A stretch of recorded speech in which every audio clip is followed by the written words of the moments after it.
Magandang araw po sa inyo. Kuya Jored po, Community Service Pastor dito sa Without Walls Ministries.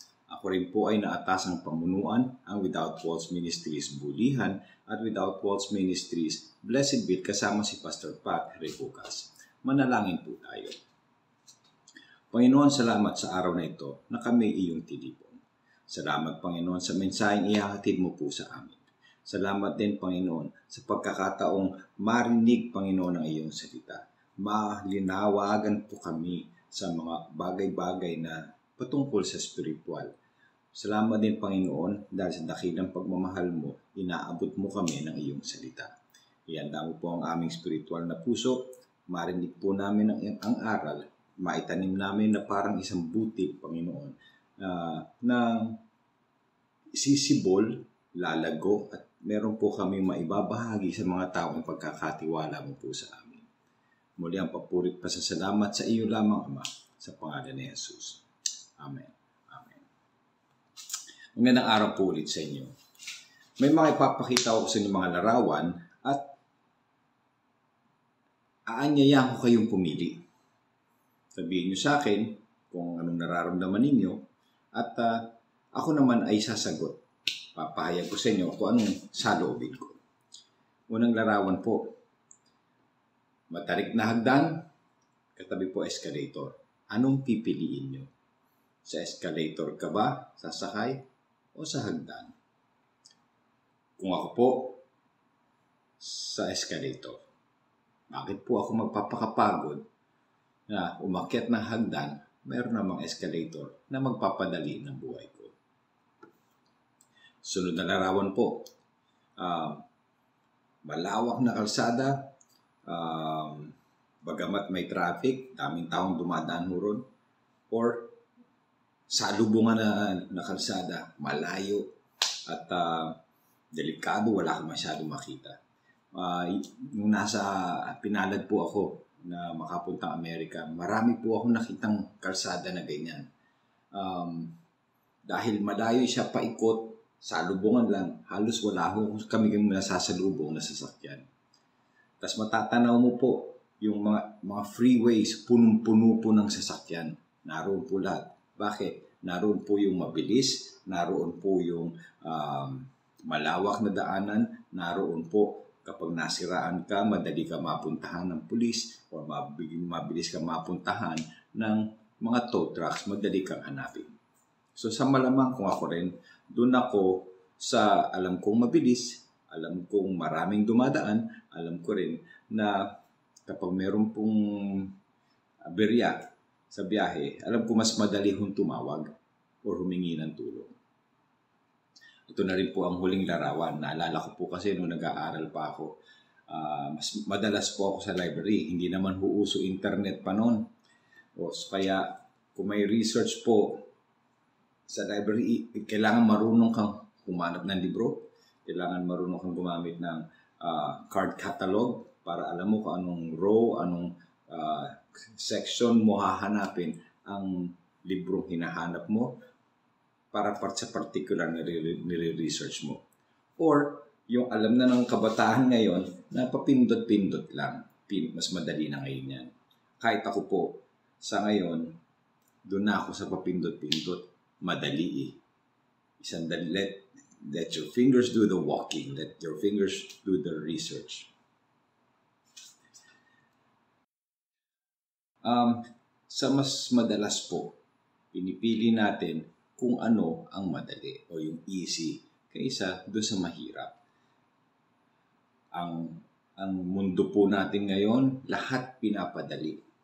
So, nandoon na po tayo papunta. Nakondisyon na po ang utak natin, nakondisyon na po ang ating pagkatao mula sa bata pa lang.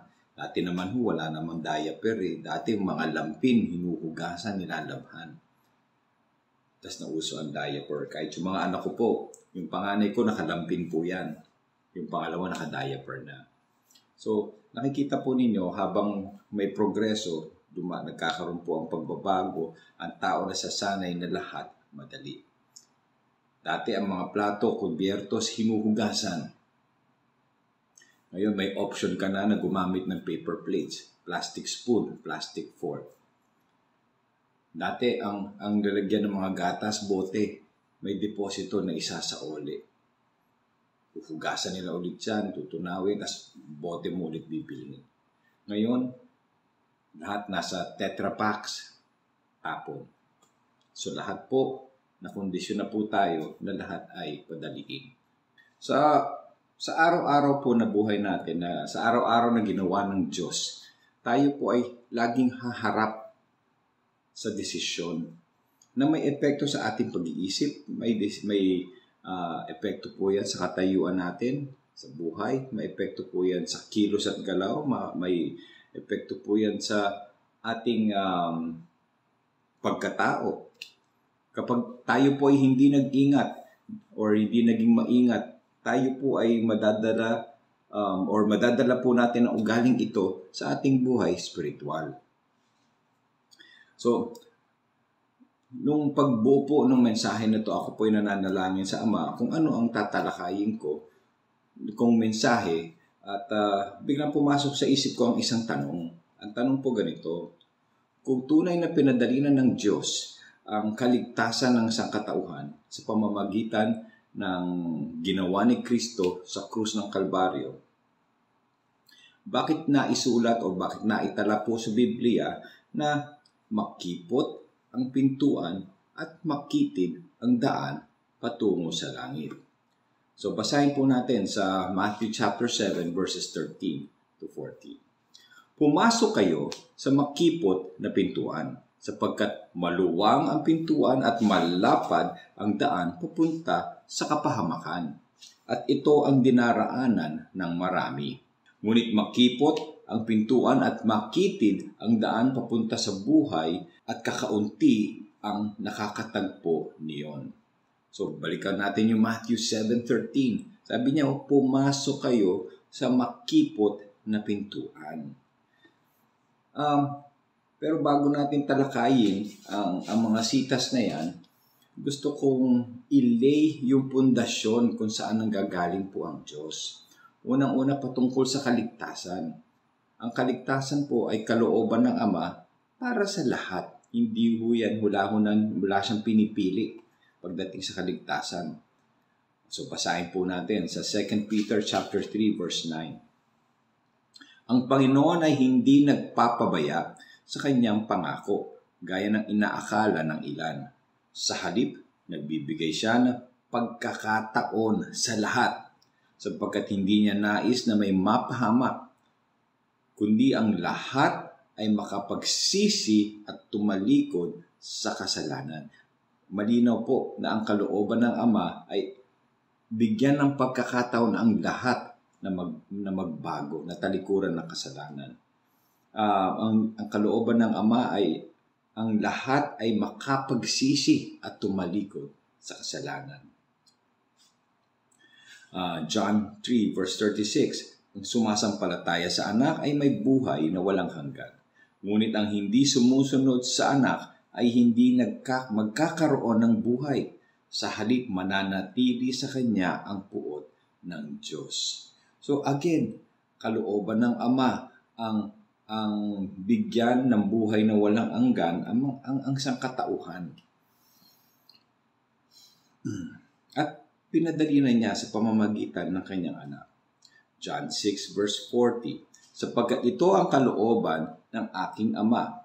Ang lahat ng nakakakita sa anak ay sumasampalataya sa kanya, ay magkakaroon ng buhay na walang hanggan, at sila'y muli kong bubuhayin sa huling araw. Again, ito na naman, kalooban ng Ama para sa lahat. Okay? Na ang lahat ng nakakakita sa anak at sumasampalataya sa kanya ay magkakaroon ng buhay na walang hanggan. At bubuhayin sila sa huling araw.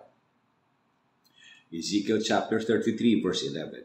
Sabihin mong pinagsasabi ko na akong si Yahweh, ang buhay na Diyos, ay hindi nasisiyahan na ang sino may mamatay sa kanyang kasamaan. Nais kong siya'y magbagong buhay. Sabihin mo ang magbagong buhay sila pagkat di sila dapat mamatay sa kanilang kasamaan. So again, nakikita mo ang puso ng Diyos, ang puso ng Ama. Hindi siya nasisiyahan kung sino man ang mamamatay sa kanyang kasamaan. Nalulungkot po ang Diyos kapag namatay ka sa iyong kasamaan. Hindi niya gusto yun. Sabi nga, hindi sila dapat mamatay sa kanilang kasamaan.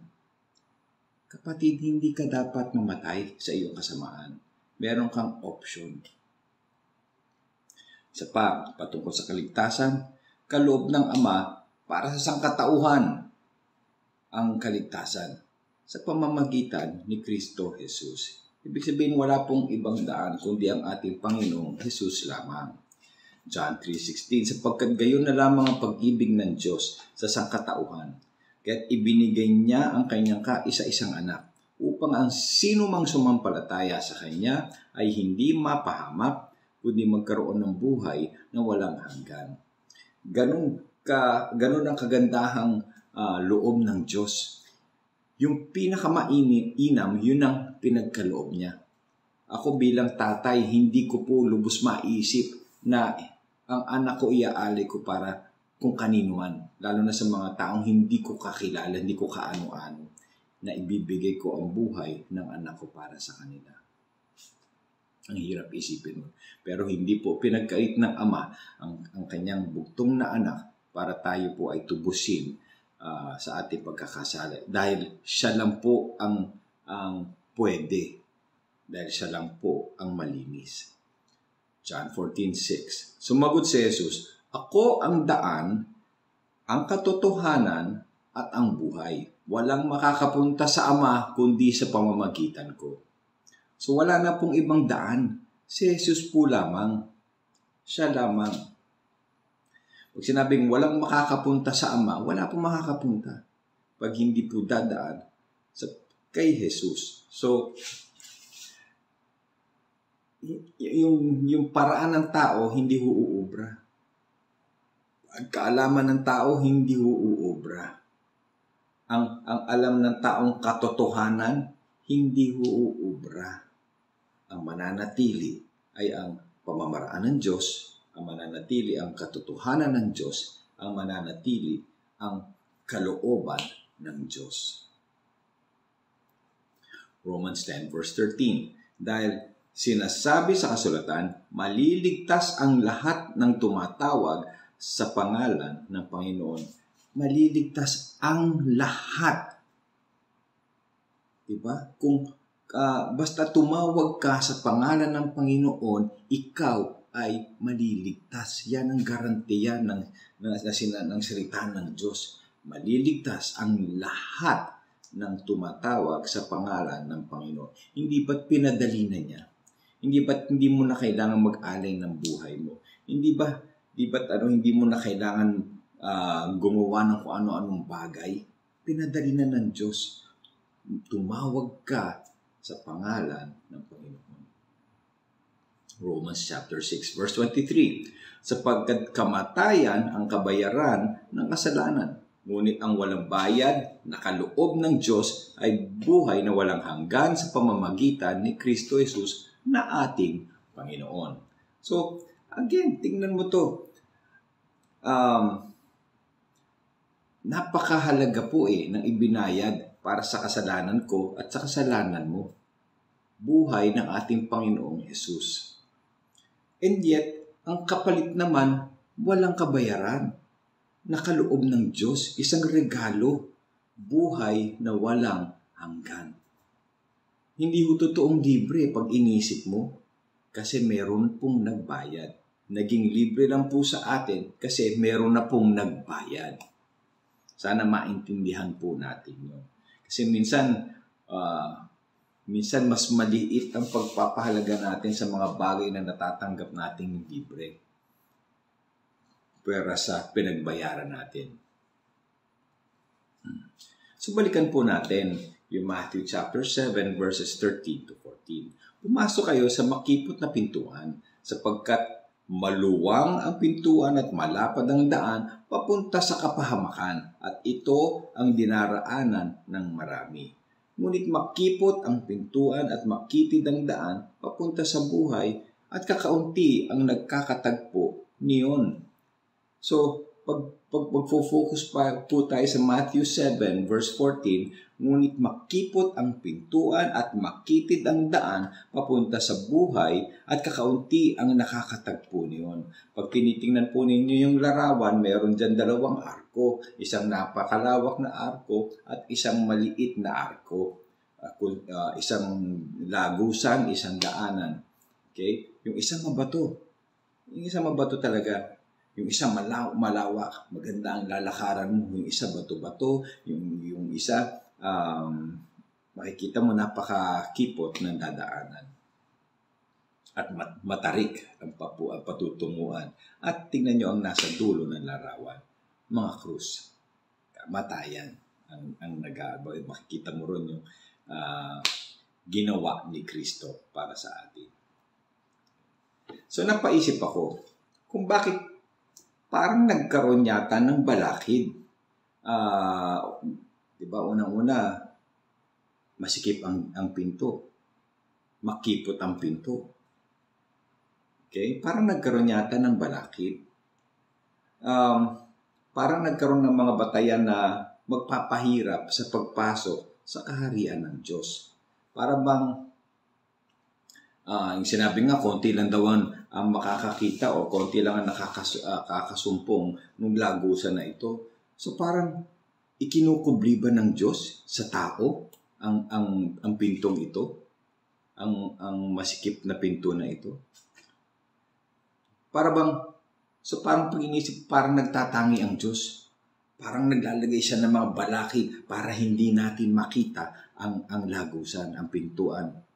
Okay? Pero mababasa po natin sa Matthew 7 din, Matthew chapter 7, verses 7 to 8, yung naunang mga sitas, na hindi naman pala nakatago at maging sino ka man, kapag ikaw ay humingi, bibigyan, kapag hinanap mo, masusumpungan mo o makikita mo, at kapag ikaw ay kumatok, ikaw naman ay pagbubuksan.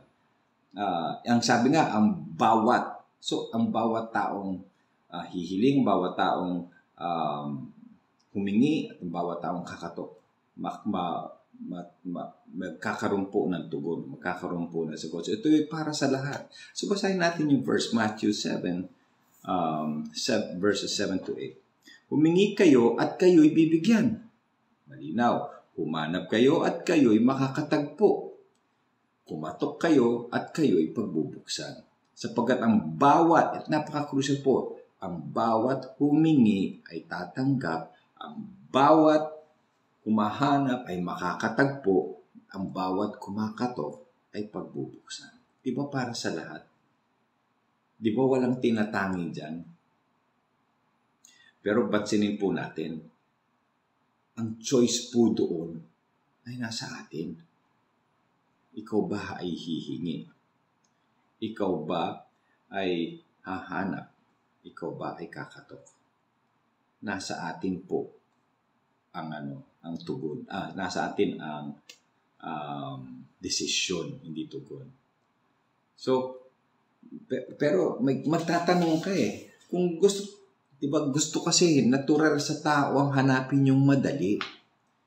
Kaya nga, tatanungin mo sa sarili mo, kung gusto talaga ng Diyos na lahat ay maligtas, ba't hindi na lang niya papasukin ang lahat? Diba? Yung unang sagot do sa katanungan, kung gusto, oo, gusto ng Diyos.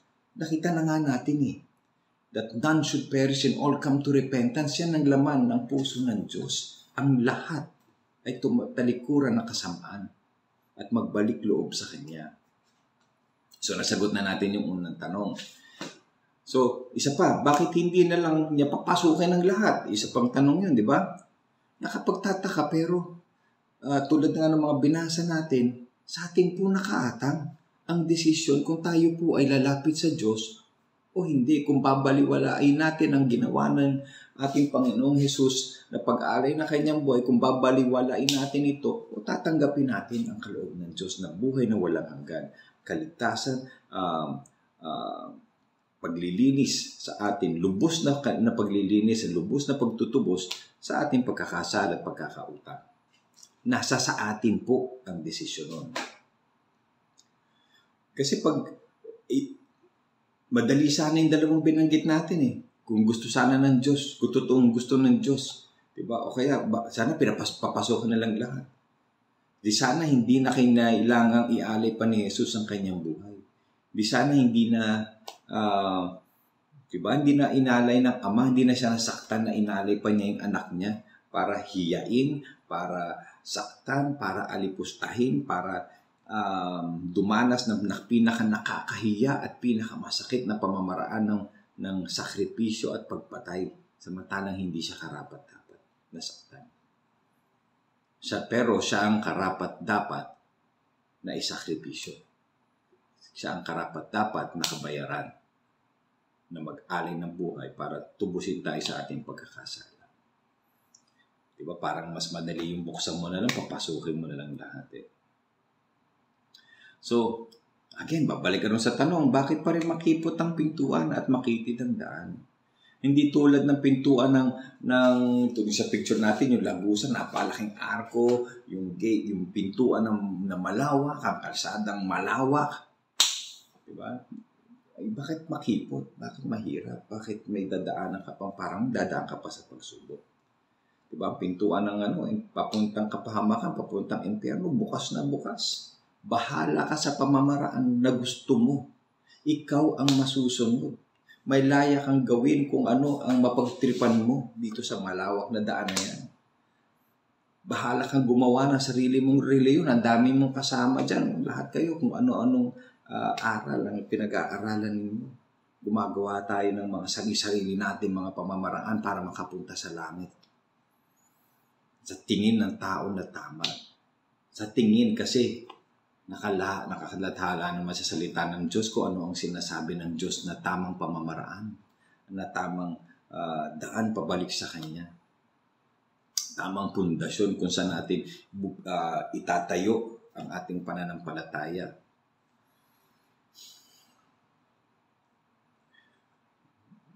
Sa daan, sa malawak na daan na yan, pwede kang walang Diyos.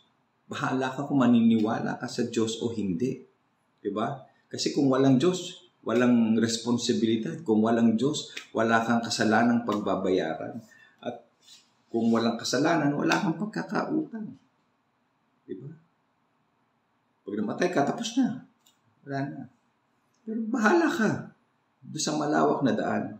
Pero ang sinabi sa salita ng Diyos, patungo yan sa kapahamakan. Alam mo yung parang video, we find ways. Going to heaven, we find ways. Diba? Sa pangangaral, we find ways. BDO, we find ways. Yan, para tayong BDO. Kapag nadudoon ka sa malawak na daan yun, we find ways para tayong BDO. Pero pag binalikan natin yung last time na litrato, diba? Hindi naman mahalaga kung ano eh. Kung anong paniniwala mo, hindi mahalaga kung ano ang doktrina mo, hindi mahalaga kung ano ang pinaniniwalaan at pinaninindigan mo, hindi mahalaga lahat yan eh. Ang mahalaga ay ang katotohanan ng Diyos. Kasi hindi ka pwede mag-withdraw ng 1,000,000 kung ang pera mo sa bangko 1,000,000 lang. Kahit umiyak ka dyan, kahit magngangawa ka dyan, kahit mag-demand ka, kahit i-demanda mo pa sila, kung 1,000,000 lang ang laman ng bangko mo, hindi ka pwede mag-withdraw ng 1,000,000. Yun po ang katotohanan. Yun ang mapait na katotohanan. So balikan naman, puntahan naman natin ng John chapter 10 verse 9. Kaya't muling sinabi ni Jesus, pakatandaan ninyo, ako ang pintuan, dinadaanan ng mga tupa. Ang mga nauna sa akin ay mga magnanakaw at mga tulisan, ngunit hindi sila pinakinggan ng mga tupa. Ako ang pintuan. Ang sino mang papasok sa pamamagitan ko'y maliligtas. Papasok siya at lalabas at makakatagpo ng pastulan. So malinaw na malinaw yung makitid, yung masikip na daan na yan. Ang pintuang yan ay si Kristo. So si Jesus pala ang pintuan. So talagang makipot ang pintuan dahil isa lang po. Siya lang po ang tamang daan. Bagamat makitid ang daan, pag nakapasok ka na sa loob ng pintuan na yan, pag bahagi ka na ng kaharian ng Diyos, tinanggap mo ang ginawa ni Kristong pagtubos sa iyo, pagpasok mo dyan, bagamat makitid pa rin ang daanan mo, doon mo pa rin matatagpuan ang pastulan. Doon ka pa rin makakakain ng may kapayapaan. Nasa pag-iingat ka ng Diyos. Nasa pag-iingat ka ng ating Panginoong Hesus na ating pastol.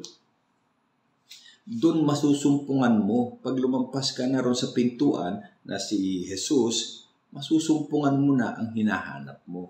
Ang buhay na walang hanggan. Okay. Pero sinabi rin doon, ang mga nauna raw kay Jesus, mga magnanakaw at mga tulisan. Okay? Yan nga yung malawak na pintuan na daanan. Puro pala magnanakaw dyan. Puro tulisan. Puro panlilinlang. Puro nakawan. Literal, nanakawan ka ng kapayapaan. Akala mo, kasaganahan ng nariyan. Hindi, nanakawan ka ng kapayapaan. Nanakawan ka ng buhay. At nanakawin hanggang ang kaluluwa mo. Literal, kapahamakan ang ihahatid ka sa sigurado kapahamakan kapag nandutong ka sa malawak na daan. So, maaaring mo rin sabihin na makipot kasi yun ang hinihinging kabayaran ng kasalanan. Kumaga, ang kasalanan po natin hindi kayang bayaran ng gawa. Hindi pwedeng bayaran ng mabuting gawa. Hindi kayang bayaran ng pera. Hindi kayang bayaran ng indulhensya, yung mga pagsindi ng mga kandila.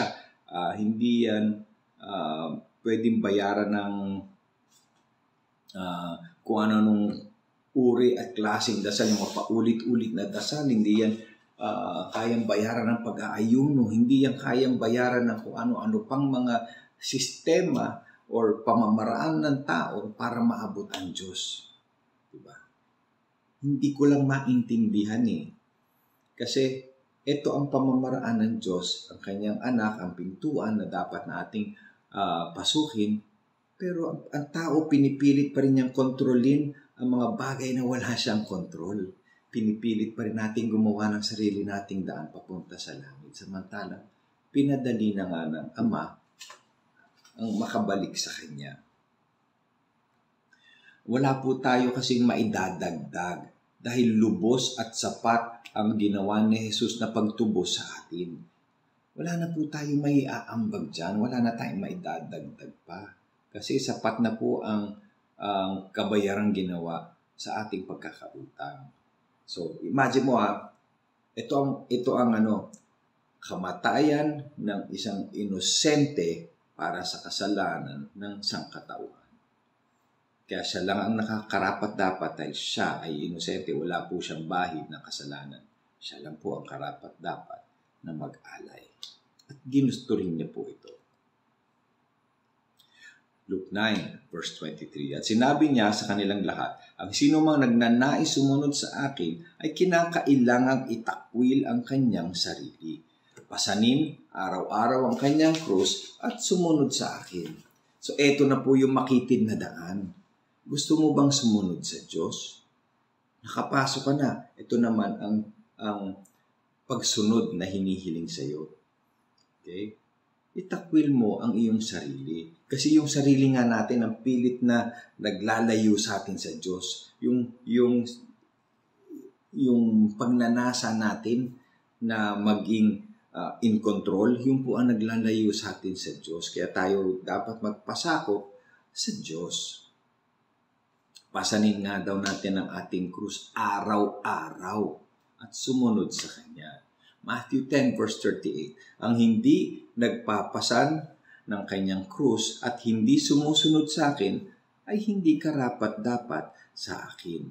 So, dapat po nating maintindihan na kunyari, Pilipino ako, nung pumunta ako ng Amerika para makapasok ako, kailangan ko po ng visa. Nakatatak po yun sa pasaporte ko. Nakalagay doon ng visa, nakalagay doon kung hanggang kailan na expiry noon. Alam ko na isang pribilehiyo ang makapasok doon dahil sa visa.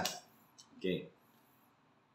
Kailangan ko pong sumunod sa patakaran at sa batas ng Amerika. Hindi uubra dito yung pamamaraan ko. Kung dito, kung mag-drive ako, parang walang batas. Pwede ka mag-drive yan, pasikot-sikot, may mga lugar dito na hindi sinusunod ang speed limit. Sa Amerika, hindi. Pag nahuli ka, batas ng Amerika ang sumasakop na sa'yo. Hindi batas ng Pilipinas. Hindi ko pwedeng teka, sa Pilipinas, okay lang sa amin to. Sa Amerika, hindi. Diba? Pag sinabi ng mga Amerikano, hindi, sa amin hindi ubra yan. Ang batas dito sinusunod. Makukulong ako o magmumulta ako. Basahin po natin ang 1 Corinthians chapter 3, verses 10 to 15. Ayon sa kagandahang loob ng Diyos sa akin, inilagay ko ang pundasyon tulad ng isang mahusay na tagapagtayo. Iba naman ang nagpapatuloy sa pagtatayo ng gusali. Ngunit dapat maging maingat ang bawat nagtatayo sapagkat wala nang ibang pundasyong maaaring ilagay maliban sa nailagay na walang iba kundi si Hesukristo. May nagtatayo at gumagamit ng ginto, pila o mahahalagang bato. Mayroon namang gumagamit ng kahoy, damo o dayami. Makikilala ang uri ng gawa ng bawat isa sa araw ng paghuhukom sapagkat mahahayag sa pamamagitan ng apoy kung anong uri ang ginawa ng bawat isa. Kung ang itinayo sa ibabaw ng pundasyon ay hindi masunog, tatanggap ng gantimpala ang nagtayo noon. Ngunit kung masunog naman, mawawalan siya ng gantimpala. Gayunman, maliligtas siya. Kaya lang ay para siyang nagdaan sa apoy. So, meron palang papasok sa langit na ang kanilang ginawa dito sa mundo ay approved of God. Ibig sabihin, susubukin, iladaan sa apoy, hindi masusunog, makakatanggap ka raw ng gantimpala. At meron namang mga gawa rito sa mundo, pagdating sa araw ng paghuhukom, pag dumaan ito sa pagsubok, masusunog. Ibig sabihin, hindi nagtagal. Mawawalan ka ng gantimpala, pero ganun pa man, makakapasok ka pa rin sa langit, pero para kang dumaan sa apoy. Literal na dumaan ka sa apoy. Para ka nasunugan. So, balikan po natin yung Matthew 7, verse 14. Ngunit, makipot ang pintuan at makitid ang daan papunta sa buhay at kakaunti ang nakakatagpo nito. Mga kapatid, nung sinabi ng Panginoon na makipot ang pintuan at makitid ang daan at kakaunti lamang ang nakakatagpo nito, hindi niya ito sinabi para magtangi ng tao. Ay, hindi ka pwede rito. Ay, tatago ko sa'yo. Ay, hindi ito makikita. Hindi mo niya sinabi para magtangi. O kaya para masigurado niya nakakaunti lamang ang maliligtas. Na konti lamang makakakita ng pintuan. O mangilan-ngilan lamang ang masasakit. Kundi sinabi niya ito na may kalungkutan. At kabigatan dahil hindi lahat ay humihiling ng kaligtasan. Hindi lahat ay hinahanap ang tamang daan. Hindi lahat ay kumakatok sa pinto para makapasok sa kaharian ng Diyos. Ayun po ang napakalungkot na sitas na ito. Manalangin po tayo. Ama, salamat sa kagandahang loob mo. Kalooban mo na ang lahat ng tao ay magbalik loob sa iyo. Kalooban mo yan, magsisi sa kanilang mga pagkakasala. Huwag mamatay sa kasamaan, kundi masagip, Panginoon, sa siguradong kapahamakan. Yan ang laman ng puso mo. Salamat, Panginoong Jesus, dahil ikaw ang pinto, ikaw ang tanging daan patungo sa Ama, patungo sa langit. Salamat, Panginoong Jesus, na ikaw lang ang karapat-dapat na daan. Salamat, Panginoon, dahil iisang daan lamang, hindi ho namin kailangang isipin pa. Dahil iisang daan ka lamang, Panginoon, alam na namin kung ano ang pundasyon ng aming pananampalataya. Salamat, Panginoon. Alam namin na kapag kami ay humingi, kami pagbibigyan. Kapag kami po ay naghanap, masusumpungan po namin. At kung kami naman po ay kumatok, kami ay iyong pagbubuksan.